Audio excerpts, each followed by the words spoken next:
Ya, setelah polemik dana aspirasi DPR, kini muncul usulan kenaikan dana partai politik yang mencapai 10 kali lipat yang diusulkan oleh Kementerian Dalam Negeri.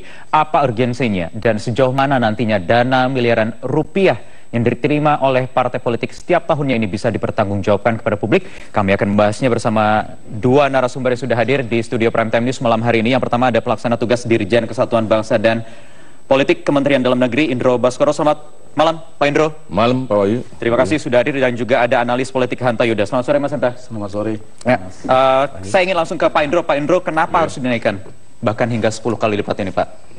Jadi gini, jadi dasar pertimbangan itu pemerintah itu ya kan menaikkan 10 kali itu sebenarnya itu udah 10 tahun. Jadi besarannya ini ya kan itu nggak berubah. Jadi 108 rupiah per suaraan ini. Nah ini 10 tahun sudah melalui berapa kali peningkatan inflasi. Dan pagu anggaran pada waktu itu 2009 gitu, itu masih 1.000 triliun sekian. Sekarang udah 1.900. Dua kali lipat. Dua kali lipat. Ya. Gitu. Nah cuman ini kan pemerintah tuh hanya perkiraan aja, ya kan proyeksi lah. Tapi yang utama komitmen pemerintah tetap kita prioritas untuk kesehatan, untuk pendidikan, itu ketahanan pangan, itu infrastruktur, itu menjadi komitmen. Ya toh. Di nawacita kita kan nawacita 65, 67 toh. Ini yang menjadi ya kan untuk pemenuhan kemaslahatan masyarakat. Nah, setelah itulah baru nanti kalau bisa ada sisa, ada gitu, sisa anggaran yang bisa kita prioritaskan untuk kenaikan, bisa kita naikkan. Dan sekarang masih sebatas wacana dan masih dibahas gitu ya. Tetapi apakah pertimbangannya hanya semata-mata karena memang ini sudah 10 tahun, kemudian memang sudah saatnya dinaikkan jumlah nominal, artinya memang semata-mata pertimbangan nominal angka saja begitu, Pak Indro? Memang nominal. Kalau kecil nih, maaf nih, contoh misalkan ya kayak 10 partai nih, perolehan suara tuh 120 sekian juta toh, itu hanya nerima 13 miliar. Golkar, PDIP cuma 2 miliar sekian. Nah di lain pihak peruntukan daripada itu untuk pendidikan politik sama administrasi, untuk administrasi udah habis, apalagi untuk pendidikan politik. Nah inilah pendidikan politik kan untuk meningkatkan kualitas kader, yaitu wah kader-kader itu parpol kan, itu duit dari mana? Nah ini. Jadi sesuatu yang real aja kita bicara konkret aja lah gitu. Oleh itu katakanlah bisa naik ya kan 10 kali ya 130 miliar. Tapi ini baru prediksi perkiraan. Tapi kita prioritas untuk yang masyarakat dulu, kemaslahatan umat. Untuk ketahanan pangan, kesehatan, pendidikan, masuk ini memberikan implikasi langsung. Saya ingin Mas Hanta, kalau menurut Anda sudah tepatkah ini dinaikkan? Memang 108 rupiah dinilai terlalu kecil, Mas Hanta. Nah, logika nominal, logika kecil dan besar itu kan relatif. Ketika kita mengatakan besar kecil itu harus punya indikator, punya ukuran. Itu yang menurut saya wacana yang dimunculkan oleh pemerintah ini justru akan mengundang penolakan dari publik lagi setelah dana aspirasi, paling tidak dari beberapa elemen civil society. Karena apa? Karena evaluasi perjalanan berdemokrasi kita, misalnya partai politik masih dianggap kinerjanya belum begitu baik. Kemudian dianggap ada persoalan hukum yang dihanggapi. Karena itu ada problem citra parpol yang dalam persepsi publik yang harus diantisipasi, menurut saya, yang harus dilihat dalam logika ketika dalam catatan saya itu. Yang kedua juga dianggap belum transparan dan akuntabel dalam laporan tahunan. Kalau kita evaluasi itu kan ada problem di sana. Kapan publik mengetahui partai X sudah mendapatkan dana dari publik, dari partai politik, dari negara, katakanlah APBN, APBD, kemudian itu bisa diakses secara luas. Nah, kenapa tidak berangkat? Satu, isu utamanya itu adalah isu kemandirian sebenarnya yang dipersoalkan, agar partai politik sejak kita berdemokrasi meletakkan pemilu itu sebagai instrumen yang sangat penting, sangat kokoh dalam demokrasi kita, sehingga partai politik dianggap sebagai mesin pendulang suara secara rasionalitas membutuhkan dana politik yang cukup besar. Satu sisi logikanya dibiayai oleh iuran anggota, tetapi ini kan tidak jalan.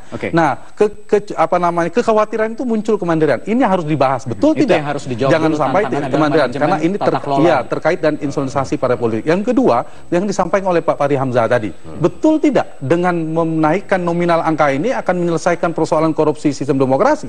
Jangan-jangan tidak. Justru membuka lebih besar misalnya. Itu harus dikaji berangkat dari sana. Nah, problem-problem seperti ini yang harus diangkat juga. Apakah dengan menambah uang publik ini, uang APBN ini kepada partai politik akan meningkatkan kinerja partai dengan indikator-indikator yang ada? Dan yang terpenting keempat adalah isunya, apakah sudah siap mengelola dana yang akan dinaikkan secara akuntabel, secara transparan? Kalau tidak akan menimbulkan persoalan baru. Saya bukan posisi pada anti, karena dalam beberapa negara kan banyak pilihan didanai oleh negara dan sebagainya. Nah, persoalannya berangkat dari sana.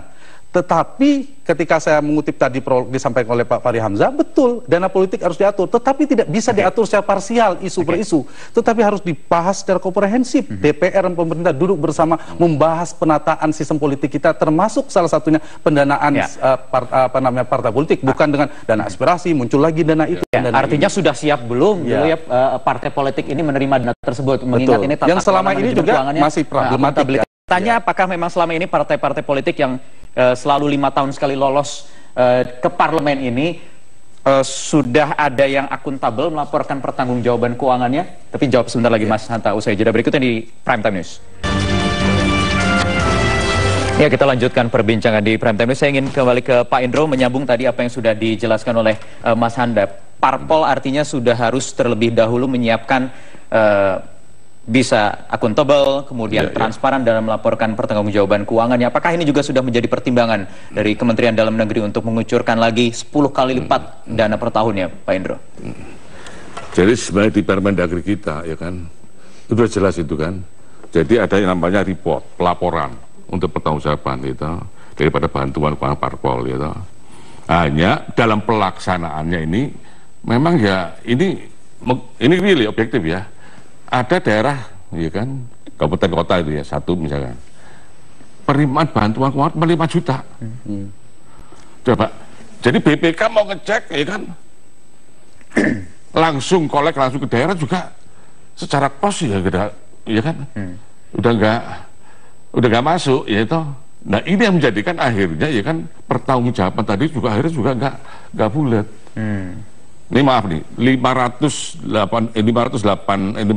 kabupaten kota plus 34 provinsi itu Pak Hanta, Pak Wahyu, hanya kisarannya itu hanya 500 miliar total per tahun. Total bantuan keuangan. Oleh dibagi average ya hanya nggak sampai 1 miliar kan, 900 juta kan. Terus bayangin ini.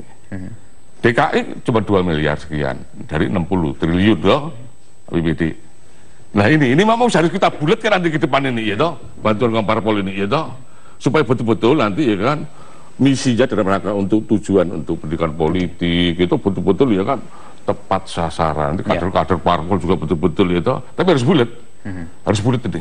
Nanti. Ya, besar kecilnya nominal ini tetap saja uang negara gitu, anggaran dari daerah, kemudian juga dari APBN. Tetapi pertanggungjawabannya selama ini ada tidak yang mungkin tidak bisa mempertanggungjawabkan yang dengan baik, kemudian ada sanksi yang dijatuhkan? Ya memang kalau sanksi secara ini existing ya, secara pelaksanaan operasional memang ya sulit dilaksanakan, langsung dieksekusi susah. Sulit. Ya? Tadi saya bilang gitu, kalau lagi untuk pendidikan politik, untuk biaya administrasi aja udah habis duitnya, gitu loh. Jadi BPK juga bingung. Nah ini, ini dilema ini. Ya toh, oleh karena itulah tadi saran saya kalau bisa nanti ke depan nanti, ya kan, dengan rencana nanti apa namanya pemerintah, ya kan, ini baru rencana, gitu. Karena program kita tetap tadi kan yang nawacita toh, yang ya kan poin 5, 6, 7 kan, ya mulai infrastruktur, kesehatan, pendidikan, ketahanan pangan itu dulu. Nanti ada sisa duit baru. Nah, tapi harus bulat konsepsi kita. Oke, Mas Hanta, artinya problemnya sekali lagi ini soal transparansi, akuntabilitas yang bisa dijawab begitu oleh partai politik. Tetapi selama ini ada uang juga walaupun kecil, Rp108 per kursinya begitu ya, miliaran juga yang mengucur gitu. Ada tidak partai politik yang memang sudah akuntabel memberikan laporan pertanggungjawabannya kepada publik? Nah, ini yang problem menurut saya. Ini terkait trust publik tadi. Kalau bicara laporan kan istilahnya beberapa lembaga riset itu satu, laporan yang tersedia. Kemudian yang kedua, yang dipublikasikan kepada publik. Kemudian yang ketiga adalah yang dilaporkan kepada pemerintah. Mungkin dilaporkan ke pemerintah, ya, itu pun terlambat. Ada beberapa ya Pak Endro ya. Yang kepada publiknya, apakah ada? Selain ini memang dana publik, bahkan di luar dana APBN, APBD pun akan lebih baik kemudian partai menyampaikan secara transparan. Yang terjadi ini kan kita lihat rekan-rekan kita di ICW, Transparansi Internasional Indonesia melakukan riset, kemudian mereka meminta, itu pun tidak ada yang terbuka, memberi, ada yang tidak, dan seterusnya.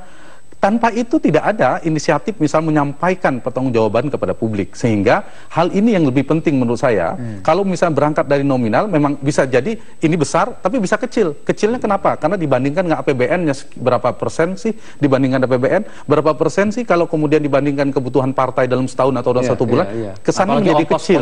Ongkos politik. Tetapi kita tidak bisa menurut saya berangkat dari sana. Kalau bicara nawacita yang saya baca dari visi misi Pak Jokowi ketika berkampanye itu kan memang membangun pembenahan partai. Berangkatnya dari hal yang besar, mereformasi kelembagaan partai. Salah satu poinnya adalah soal pendanaan partai politik. Tapi apakah betul cara menjawabnya pendanaan partai politik tadi dengan seperti ini, menaikkan seperti ini? Menurut saya pembenahan itu dimulai dari sistem, menginstitusionalisasikan, melembagakan sehingga kita menjadi trust yang luar biasa pada partai. Sehingga kita punya pilihan. Beberapa negara kalau dalam catatan saya itu negara yang ada yang 0% tidak dibantu oleh negara seperti Selandia Baru. Tapi yang ekstrim 100% juga ada Uzbekistan. Yang di tengah-tengah imbang itu ada Prancis, Denmark, dan Jepang. Kemudian ada negara yang lebih kecil sumbangan negara daripada sumbangan dari publik seperti Inggris, Italia, Australia. Tapi juga ada yang lebih besar negara yang membantu seperti Austria, Swedia, Meksiko. Jadi itu pilihan alternatif. Poinnya bukan soal dibantu oleh negara berapa dan seterusnya, tapi poin terpentingnya menurut saya adalah bagaimana ini bisa mendorong meningkatkan transparansi dari sistem kelembagaan partai, bisa mendorong partisipasi publik terhadap partai politik, bisa mendorong kinerja partai pertanggungjawabannya kepada publik, dan mendorong partai akan bekerja berdasarkan aspirasi, mengagregasi, mengartikulasi kepentingan rakyat yang diwakilinya. Jadi poin substansinya itu berangkat dari artinya substansi. memang secara kelaziman kalau melihat mengaca dari negara-negara yang memang praktek demokrasinya sudah jauh lebih mapan, ya masih disubsidi, bukan masalah disubsidi atau tidaknya.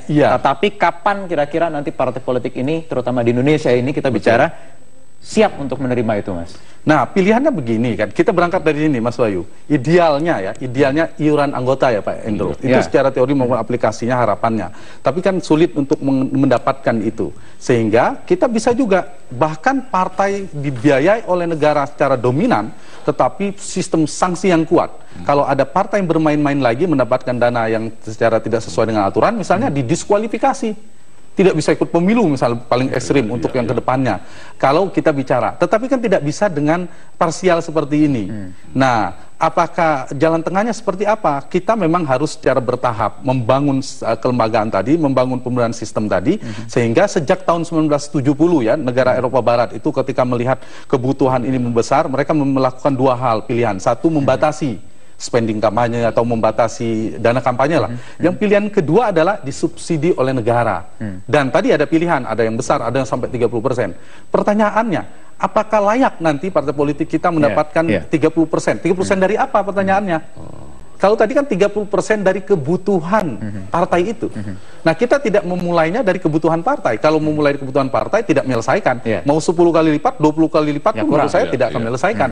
Nah, sehingga tidak menjawab persoalan yang alasannya adalah untuk memenuhi kebutuhan, adalah untuk mengantisipasi jangan sampai terjadi korupsi dan seterusnya. Sehingga tidak menjawab persoalan. Nah, yang harus dibantu menurut saya Pak Endro, mohon maaf, ada dari pemerintah adalah membangun sistem itu. Membangun sistem sehingga partai kita terlembaga dengan baik. Sistem pelaporannya, dan bila perlu ada undang-undang pendanaan partai politik sehingga jelas sumber pemasukan, juga, pengelolaan, pengeluaran, bahkan sanksinya harus jelas. Nah, tanpa itu menurut saya akan justru ini bentuk kritik tapi konstruktif buat partai. Dengan cara begini, dana aspirasi, kemudian dengan ini menurut saya kontraproduktif dengan citra partai. Oke, baik. Pak Indro, terakhir mungkin dari Anda, kalau melihat tadi sudah ada pertimbangan berbagai macam alasan ya dari Mas Hanta, apa tanggapan Anda? Kalau saya gini, terus saja. Parpol itu sebenarnya itu sangat strategis, menjadi pilar. Setuju. Karena outputnya itu, ya kan mulai, pimpinan daerah, mulai bupati, wali kota, gitu, gubernur, sampai presiden. Lah ini kan bisa dipilar kan. Oleh karena itulah, ya kan, bagaimana kita bisa mencari sistem, ya terutama untuk bantuan keuangan parpol dalam rangka meningkatkan kualitas di parpol. Wah, se-Indonesia. Tapi sistemnya udah bulat. Bila perlu, ya kan, pendanaan, ya karena maaf, Baik. kabupaten kota ini kan dominan lah, masih dana pusat, PAD kecil, membantu ya mesti terbatas.